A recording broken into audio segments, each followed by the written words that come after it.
here with Bees Cottage, and I'm here with Daytona, and we're here to give you a quick update on the progress that we've made over the last week. Progress this week is mostly focused on getting permits. What Daytona is tapping me on the back and letting me know to tell you is that this week we have great news. We have successfully received the permits for the trees and for the fence. And that means that in an upcoming video, I'm going to be able to show you all of the old trees that we talked about on our last video.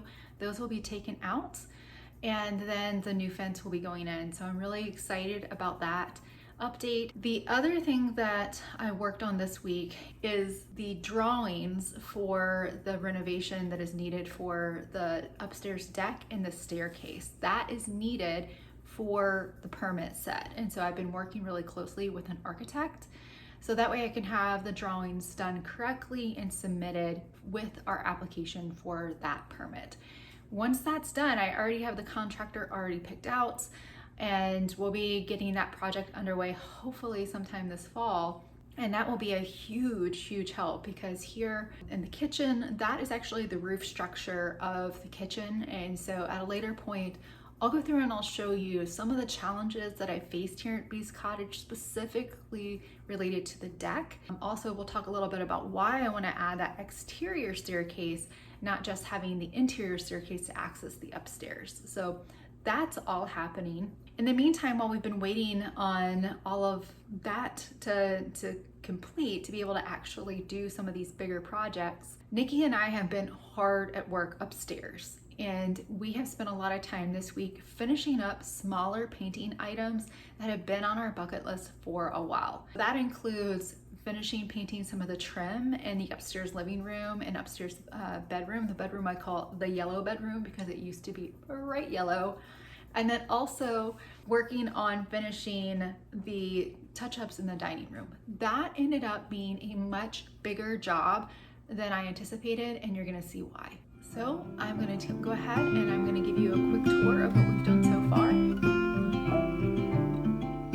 Okay guys, I'm upstairs in Bees Cottage, and true to form, we had something new happen this week that was totally unexpected. So yesterday, Nikki and I were upstairs, we were looking at some of the painting, and she and I went to look at the closets behind me because we have something planned for inside the closets now that everything is fully painted. And so when I opened the doors yesterday, what I saw was some yellow, streaky looking drips that were coming down across the top of the closet. Long story short, with the AC unit located in the closets, not knowing if this was potentially related to the leak in the AC unit or potentially a roof leak or some other issue yet to be diagnosed, I reached out to Reed Heating and Air and I sent them the pictures. What happened is that there is actually a vent that goes behind the closet, and it actually is what cools the bedroom on the opposite side of the closet. That vent had not been properly sealed with insulation around it. So there was cold air escaping basically in between the walls. The closet, when the closet doors were closed, the heat that was trapped inside the opposite side of the closet where you would hang clothes, that is obviously not ventilated. That air was warmer, and then you had the cooler air that was cooled by the AC in the wall itself. And so that was causing condensation. So while Matt and Sean were here today, they also went on a hunt to see if they could find the leak for the Freon that was in the upstairs AC line, because we are still not sure where that is. So here's what we found out. Right now, we still don't know where it is. We're gonna continue to let the AC run with the dye that's in the line for another couple of weeks, and then they're gonna come back and see if they can find where it's pooling. We're gonna wait and see if we can see any signs of the coolant leaking anywhere else, and then from there, we will begin to make any repairs or further diagnosis.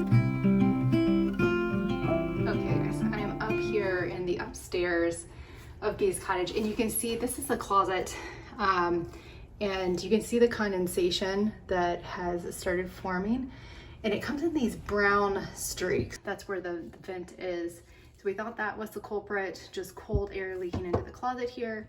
Here, there's also a gap right where the roof meets the ceiling right there, and so there's no insulation right there. So that is another potential culprit of just hot air getting in and condensating. They had wiped all of this down, so we know this is fresh, and so this is not coming from previous stains. So now what we're going to do is we're going to stuff some insulation in there.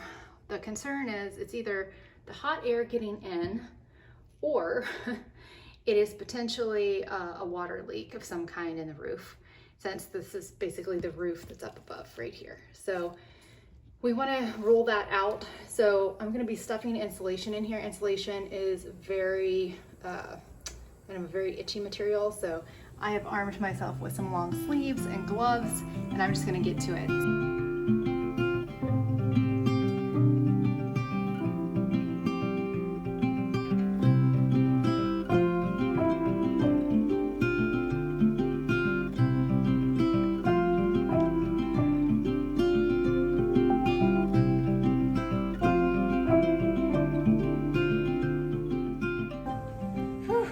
Did it. I am hot because I'm in this long sleeve shirt in Florida in the middle of summer. All of the insulation is in.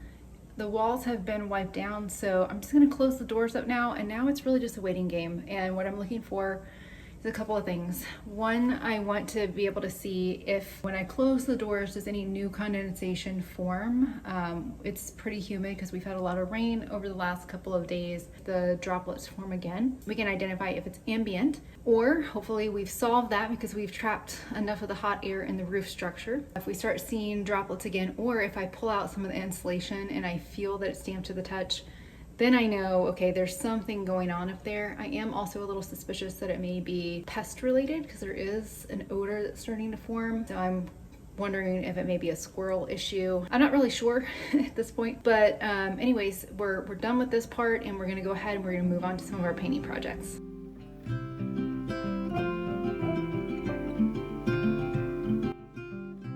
I forgot to save the videos on the first part of this, but what happened was there was blue tape that was around the trim of the doors, and underneath, the previous owner had not primed right there, so when I pulled up the blue tape, it also pulled up the paint. So you didn't get to see me pulling that up, sanding, and now you're getting to see the final retouch. So this is the final dining room. All done.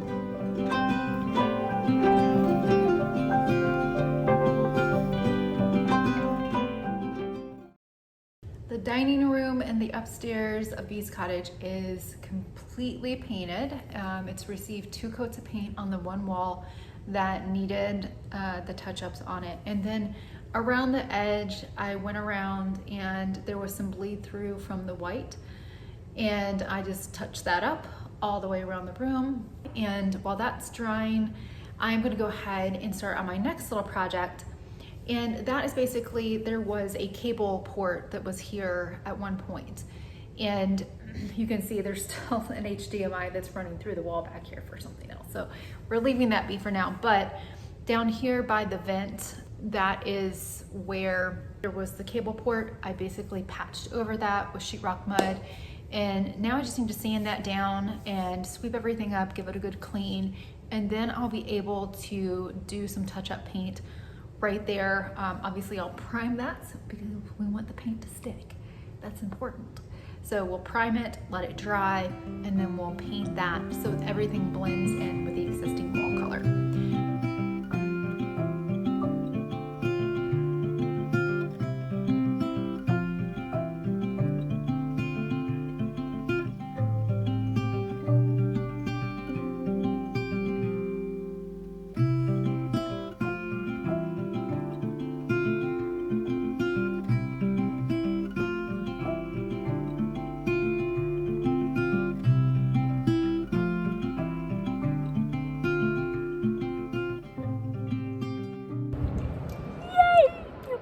I'm so excited. So I found these chairs at Target tonight. I have been looking for chairs for the living room for so long, and I just thought the layout of the living room is a little wacky, so it's hard to figure out what size, and I've looked at antique chairs, I've been looking on Facebook Marketplace, I've been looking at Pottery Barn and thinking, oh my gosh, like I'm gonna have to sell a kidney in order to get a chair. I found these at Target. They only had one and it was on the floor, and I could not find a price on it, and I could not find a barcode. So I took a picture and I did a Google image search, and I thought, well, maybe I can just buy them online. Totally out of stock. So I thought, if I could find 2 of them, I will get them. So I decided, okay, I'll come to another location today. So I was out doing things and saw another Target. I was like, okay, I'm pulling into this Target. Checked, they had the floor model. First, they told me they weren't going to sell me the floor model, and I said, can I please speak to a manager? In my nicest way. And then not only did they say they would sell it to me, but they told me that they would give me a discount on the one, and they actually had 2 in stock, so I didn't have to go to the other location to get the second one. So now I have 2 chairs. I was super excited. So I picked them up in the morning because they won't fit in the back of my car, but I have a solution for that. Yay, I'm so excited, guys. Okay, so last night when I found the second chair, I had identified that there was actually a scratch on one, and we had agreed that we would get a 10% discount on the one chair. When I came this morning, the second chair also had scratches on it, so I just asked if I could get the same discount for the second chair. So I ended up getting both chairs for $216 a piece. I am super excited about it because that is something that I've been really looking for, and so now I have that. I also bought, they have footstools that were sold separately. I went ahead and got those. I'm really not sure if it will fit in the space, so I may end up returning those. They look super cute with it and very practical. Instead of having a recliner type chair, this would still allow me to have a footrest. But if that won't work, then I may return those, and maybe I'll get some proofs or something like that at some point. All right, so here we are in the living room, and pardon the mess. This was kind of a last minute ad, so I have a lot of stuff that I've just been kind of storing in the living room, but I've set up the 2 chairs. I've been looking for something that would round out the space. I have a beautiful fireplace, and it has these 2 nooks on either side, and I had been looking for some chairs. That way, you have something on either side of the fireplace that's functional, and if you're entertaining, it creates that great kind of round shape in the room so that everybody can talk to one another. But the part that I wanted to just talk about really quickly is these little footstools are absolutely adorable. My big question, I went ahead and I got the footstool yesterday. And you can see that they do look really cute with the piece. However, for my space, we have to kind of imagine that at some point it's going to be a different couch that has a little chaise lounge on the one side forming an L shape, and then right here in the middle is going to be a coffee table. But there has to be a way of walking through the space, and I also don't want to block this beautiful archway that I have here that's original to the house. And I went ahead and I got the footstools, which Daytona loves. And I decided, okay, I'll get them and see how they'll work. I'm really not sure if it's going to fit in the space. And sure enough, it does just come out too far. It takes away too much from the fireplace. And so I am going to take these back. These were each $90. I did not get a discount on those. So I think for me, even though I love them, I am going to go ahead and return them. And then what I'll be doing is I will probably get a poof or a vintage stool and kind of put that underneath. And so that way you can pull it out if you want to use it, but it's out of the way for just everyday living and being able to walk through the space. So even though these are cute, these are going back, so.